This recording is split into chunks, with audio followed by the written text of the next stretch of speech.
नमस्कार। आज हम आधुनिक भारत के परिप्रेक्ष्य में पढ़ेंगे बंगाल में अंग्रेजों का आधिपत्य। हमने पिछले वीडियो में आप लोगों को बंगाल के नवाबों के बारे में बताया था। आज हम आपको बंगाल पर अंग्रेजों के आधिपत्य बताने के साथ ही बंगाल के गवर्नर का भी परिचय देंगे। पिछले वीडियो में हमने बंगाल के गवर्नर जनरल, भारत के गवर्नर जनरल और वायसराय, इसके बाद स्वतंत्र भारत के गवर्नर जनरल और स्वतंत्र भारत के प्रथम भारतीय गवर्नर जनरल का परिचय दिया था। आज हम आपको केवल बंगाल को पढ़ा रहे हैं और बंगाल के गवर्नर कौन कौन हैं उनके बारे में बताते हुए ये बताएंगे कि बंगाल पर अंग्रेजों ने आधिपत्य कैसे स्थापित कर लिया था। तो सबसे पहले हम देखेंगे कि रॉबर्ट क्लाइव इनका शासनकाल था 1757 से 1760 ईस्वी। ये इनके समय में प्लासी का युद्ध हुआ था। सबसे महत्वपूर्ण बात इनके समय में थी कि प्लासी का युद्ध इनके समय में हुआ था और प्लासी के युद्ध के समय में क्लाइव जो थे वो सेनापति थे, अपने सेना का नेतृत्व कर रहे थे क्लाइव, और साथ ही बंगाल के गवर्नर भी थे। और इनके जो इन्होंने युद्ध किया था वो था बंगाल के नवाब सिराजुद्दौला के साथ। ये हम आपको प्लासी के युद्ध के वीडियो में आपको विस्तृत रूप से बता चुके हैं। इनके बाद में जो गवर्नर आए बंगाल के वो थे जॉन जेफरसन हॉलवेल। ये बहुत कम समय के लिए स्थानापन्न यानी कि कार्यवाहक गवर्नर के रूप में इन्होंने बहुत थोड़े से समय के लिए कार्य किया। और उसके बाद में जो बंगाल के गवर्नर आए वो थे हेनरी वेनस्टार्ट। 1760 से 1765 तक बंगाल के गवर्नर रहे। इनके समय में बक्सर का युद्ध हुआ। बक्सर का युद्ध 1764 ईस्वी में हुआ था। इसमें गवर्नर वेनस्टार्ट थे और सेना का नेतृत्व करने वाले सेनापति हेक्टर मुनरो थे। और इनका जो युद्ध हुआ था वो त्रिगुट संधि किसके बीच थी? जो बंगाल के पूर्व नवाब थे जिनको निकाल दिया गया था, मीर कासिम, और अवध के नवाब शुजाउद्दौला, और इनके साथ थे मुगल सम्राट शाह आलम द्वितीय। इन लोगों तीनों ने मिलकर एक गुट बनाया था जिसे त्रिकुट संधि कहा जाता था, अंग्रेजों को बंगाल से बाहर निकालने के लिए। और इन्हीं ने मिलकर एक बिहार में बक्सर नामक स्थान पर युद्ध किया था।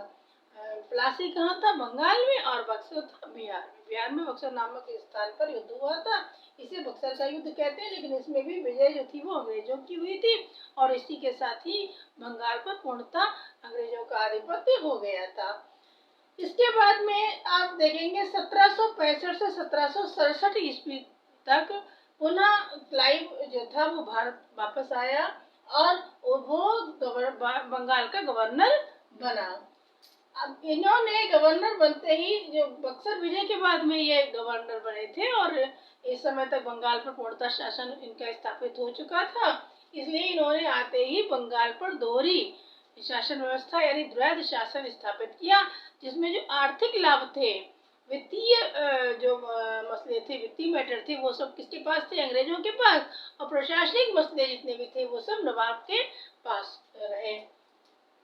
इसके बाद में जो गवर्नर बने हुए थे हैरी वेरेस्टल 1767 से 1769 ईस्वी तक बंगाल के गवर्नर रहे। इन्होंने अपनी एक पुस्तक लिखी, a view of the rise, progress and present state of the English government in Bengal. ये इन्होंने पुस्तक लिखी थी।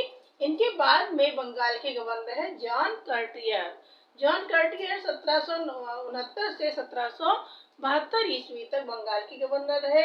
इनके समय में 1770 ईस्वी में आधुनिक भारत का प्रथम अकाल पड़ा। क्लाइव की बनाई हुई द्वैध व्यवस्था इनके शासनकाल में जारी रही। इसके बाद में जो गवर्नर बंगाल के बने हुए थे वारेन हेस्टिंग्स, यही बंगाल के अंतिम गवर्नर थे और प्रथम गवर्नर जनरल भी थे, क्योंकि इनके समय में बंगाल के गवर्नर का पद गवर्नर जनरल के पद के नाम से जाना जाने लगा था। ये इनका काल था 1772 से 1785 तक का। और इन्होंने बंगाल के जो गवर्नर के रूप में कार्य किया वो था 1772 से 1774 तक। और उन्हें जब बंगाल का प्रथम गवर्नर जनरल बनाया गया तब इनका कार्यकाल रहा 1774 से 1785 ईस्वी तक। बंगाल के गवर्नर और बंगाल के गवर्नर जनरल में क्या अंतर है ये भी हम आपको बता दें यहाँ पर, कि बंगाल के जो गवर्नर थे, हमने आपको बताया था कि फोर्ट विलियम की स्थापना की थी अंग्रेजों ने। तो वहां पर फोर्ट विलियम का एक पहले वहां पर उनका एक जो सर्वे सर्वा था वो रखा जाता था, अंग्रेजी अधिकारी रखा जाता था। और अभी तक जो बंगाल के जो गवर्नर थे उन पर अंग्रेजी शासन की हुकूमत नहीं थी, उतना ज्यादा उन पर दबाव नहीं था, केवल कंपनी का दबाव था। जब इतना सब हो गया और बंगाल पर अंग्रेजों का अधिकार हो गया तब ब्रिटिश सत्ता ने अपने संज्ञान में ये बातें ली और बंगाल का जो गवर्नर था वो सीधे ब्रिटिश सत्ता के प्रति उत्तरदायी हो गया। और अब इसे बंगाल का गवर्नर जनरल कहा जाने लगा। इसके बाद में फिर हमने पिछली वीडियो में आपको बताया है कि बंगाल का गवर्नर जनरल किस तरह से भारत का गवर्नर जनरल कहा जाने लगा। उसके बाद में भारत का गवर्नर जनरल वायसराय कहा जाने लगा, है ना। उसके बाद में फिर आपका स्वतंत्र भारत का गवर्नर जनरल और फिर स्वतंत्र भारत का प्रथम और आखिरी भारतीय गवर्नर जनरल जो कि सी राजगोपालाचारी थे।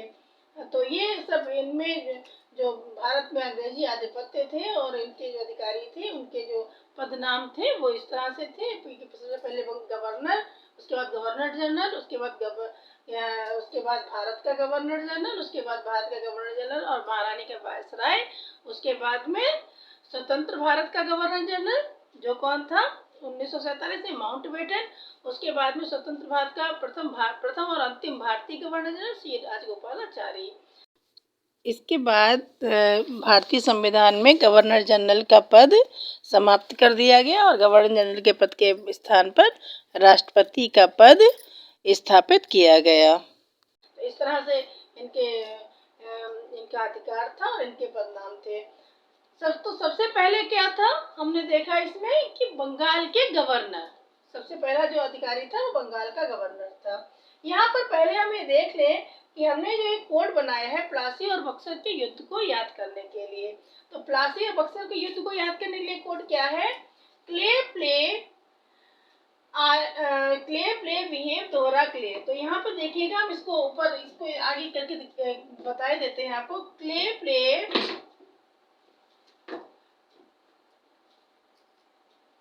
आलमगीर, क्ले प्ले आलमगीर शाह आलम दोहरा क्ले। तो क्ले प्ले का क्या है, क्लाइव गवर्नर सेनापति क्या था, क्लाइव। क्ले प्ले मतलब प्लासी का युद्ध, ठीक है। और आलमगीर मुगल सम्राट उस समय कौन था, आलमगीर। क्ले प्ले आलमगीर, ठीक है। क्लाइव प्लासी का युद्ध और सम्राट आलमगीर, ठीक। इसके बाद बिहेव दोहरा क्ले। बिहेव क्या है, वी से क्या है, हेनरी वेंस्टार्ट, ठीक है। और हे क्या है, सेनापति हेक्टर मुनरो। और वाह क्या है, बक्सर का युद्ध। बिहेव वेंस्टार्ट और हेक्टर मुनरो और बा से क्या है, बक्सर का युद्ध। फिर शाह आलम, मुगल सम्राट इस समय कौन थे, शाह आलम। इसके बाद दोहरा क्ले, ये बक्सर का युद्ध हो गया। इसमें बक्सर के युद्ध में गवर्नर जनरल थे वेंस्टार्ट, हेक्टर मुनरो थे सेनापति और शाह आलम थे मुगल सम्राट। इसके बाद में दोहरा क्ले क्यों लिखा है, क्योंकि बक्सर के युद्ध के बाद में दोबारा क्लाइव गवर्नर बनकर आया और उसने दोहरा शासन यानी कि द्वैध शासन की स्थापना की।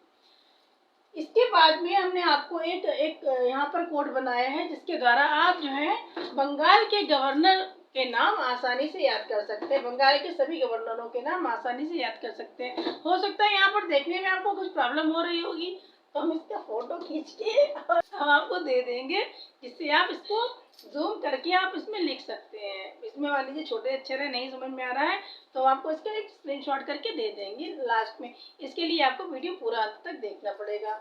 बंगाल के जो गवर्नर हैं उनके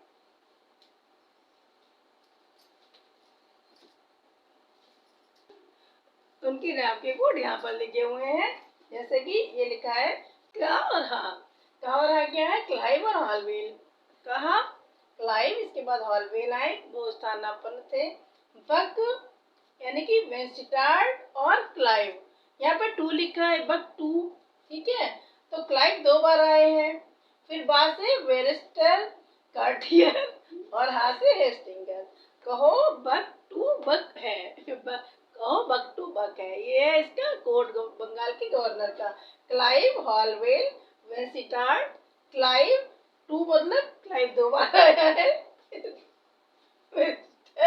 और कार्टियर और उसके बाद में हेस्टिंगस। तो इसमें हमने आपको बंगाल के गवर्नर, प्लासी बक्सर के युद्ध, इस सब की पूर्ण जानकारी दे दी है।